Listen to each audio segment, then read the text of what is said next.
faly miarabantsika tsara ray avy ao anatin'izao mofo 5 sy hazandrano 2 izao. Ny andinitsotra masina zay ifampizarantsika androany dia ao amin'ny Hébreu 4:7 andimy faharoa ambin'ny folo. Hébreu 4:7 andimy faharoa ambin'ny folo mivaky toy izao amin'ny anaran'i Jesosy hoe fa velona sy mahery ny tenin'Andriamanitra ka maranitra noho ny sabatra roa lela ka manindrona hatramin'ny fampisarahana ny aina sy ny fanahy ary ny tonina sy ny tsoka ka mahay mamantatra ny eritreritra sy ny fisainany fo. Velona sy mahery ny tenin'Andriamanitra. Ny zavatra velona zany dia misy aina izany. Misy aina ao anatin'ny zavatra velona. Ary ny teny moa, ny teny izay ambara eto ny tenin'Andriamanitra dia ny teny dia tao amin'Andriamanitra ary ny teny dia Andriamanitra hoy ny apôstôly Jaona. Izany hoe ilay fahaveloman'Andriamanitra mihitsy no ao anatin'ilay teny. Ny tenin'Andriamanitra tsy tahaka ny teny izay vetesin'ny olona satria nolazaina olona filôzôfy na olona mpandinika tantara na olona mpandinika amin'ny fiainam-piarahamonina. Mihoatra lavitra noho izany satria voalaza eto Hébreu 4:7 andimy faharoa ambin'ny folo hoe fa velona sy mahery ny tenin'Andriamanitra. Filazany azy any amin'ny ohabolana 4:7 andimy faharoa amby roapolo. Fantatritsika moa fa Solomona dia nomena fahendrena be ary izao ny voasoratra ao amin'izany ohabolana izany hoe fa aina ho an'ny mahazo azy izy. Ny teny io zany aina ho an'ny mahazo azy ary fahasalamana ho an'ny nofiny rehetra. Ny tenin'Andriamanitra dia fahasalamana, aina ho an'izay olona mahazo azy. Izany no mahatonga ny tenin'Andriamanitra hoe velona sy mahery.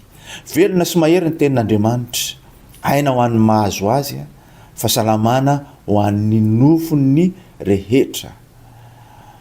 Ary ny apôstôly Paoly izay anisan'ny nianatra ny teny soratra masina, mpianatra ilay lehilahy atao hoe Gamaliela. Vitsy ny olona nianatra tao anatin'izany ary olona tsongaina. Mpianatra izany ty apôstôly Paoly ty, fa rehefa niona tamin'i Jesosy Kristy izy dia tsapany amin'izay izany hoe hery ny tenin'Andriamanitra izany. Izao ny voalazany hoe Romanina 1:9 fa tsy menatra ny filazantsara aho fa herin'Andriamanitra ho famonjena izay rehetra mino izany. Misy hery ao amin'ny tenin'Andriamanitra. Herin'Andriamanitra ozy ho famonjena izay rehetra mino izany filazantsara izany. Herin'Andriamanitra, velona sy mahery ny tenin'Andriamanitra. Amin'ny finoana ny andrasantsika izany. Ary rehefa tena raisinao amin'ny finoana dia ho hitanao ny fikorianan'ny fahaveloman'Andriamanitra ao anatin'izany tenin'Andriamanitra izany. Ary nanana traikefany amin'izany moa ny apôstôly Paoly. Izao no nambarany ao amin'ny Korintianina 1:2-4. Ary ny teniko izy sy ny toroteniko dia tsy tamin'ny fahendrena mahataona fa tamin'ny fanehoan'ny fanahy sy ny hery.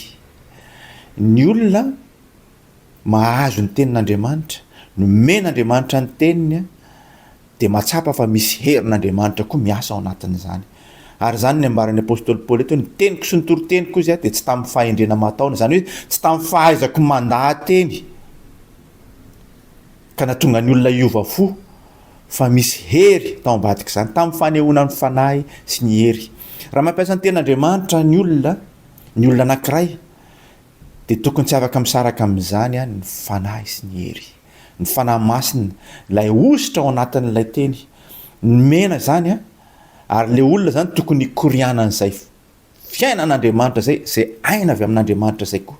Tokony hikorianan'izay koa amin'ilay olona mba hiampitahan'ilay tena hoe fahaveloman'ny tenin'Andriamanitra. Velona sy mahery ny tenin'Andriamanitra.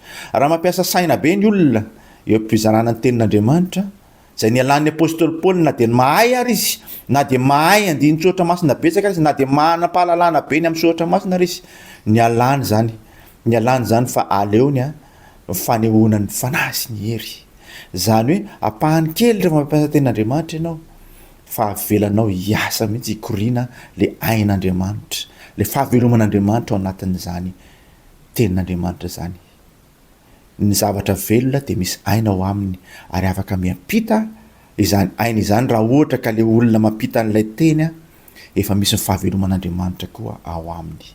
Na mahafisin'i Jesosy Kristy zany ny fahaveloman'ny tenin'Andriamanitra sy ny herin'ny tenin'Andriamanitra zany. Izao no lazainy amin'ny Jaona 5:17 rehefa niresaka tamin'ny mpianany izy. Ny mpianany a olona nitaominy, olona natsoiny dia nanapa-kevitra ny anara-dia azy a dia manaiky azy hoe ho tompo a.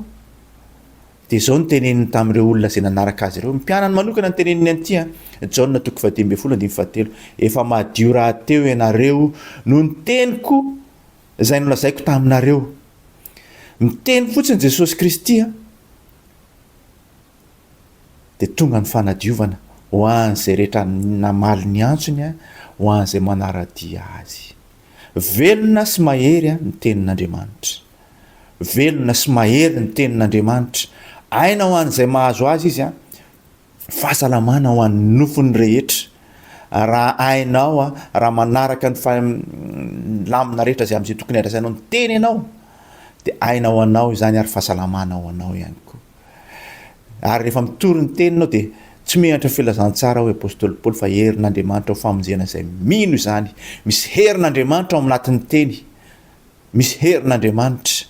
Ny teniko dia tsy ny teniko sy ny toro-teniko dia tsy tamin'ny fahendrena mahataona fa tamin'ny fanehoan'ny fanahy sy ny hery. Ary rehefa niteny Jesosy dia nadio ny mpianany. Tsy hitany masontsika izany amin'ny finoana no andraisana izany. Tsy amin'ny resaka hoe fahaizan'ny saina, tsy amin'ny resaka hoe atao be dehibe ny teny ao anatinao, fa zao mila ianao mandray izany amin'ny finoana.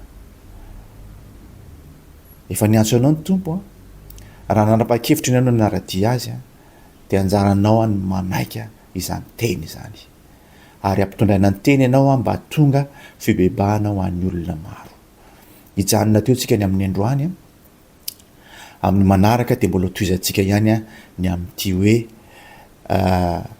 mofo 5 sy hazandrano roa ity. Tahiny tompo daholo io.